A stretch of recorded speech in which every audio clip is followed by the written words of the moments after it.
तोहर चालवा सारा भी लगतार नगीना हो पटबुका हसीना हो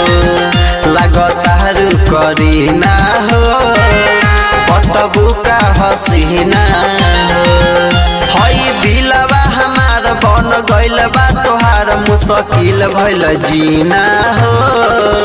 पटबुका हसीना हो लगतार करीना हो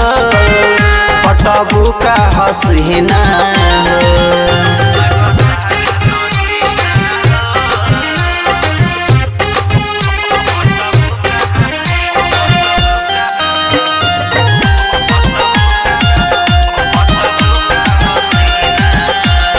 बनल बा बटिया सदी ढेर बा पैसा के गहदी कुछो न कमी होई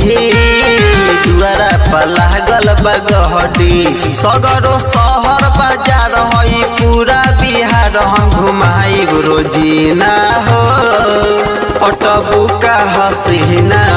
हो लगतार करीना हो पटबुका हसीना हो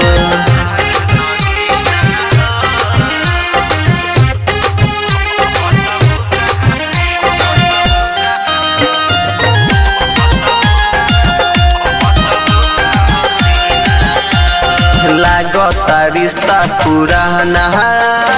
कहता पवन दीवाना अरे जब से बातों हके दिखले है चढ़ल बारे आशिकाना बाकी सहनी दिलीप के होते नजदीक छोड़े लगबू पसीना हो पटबुका हसीना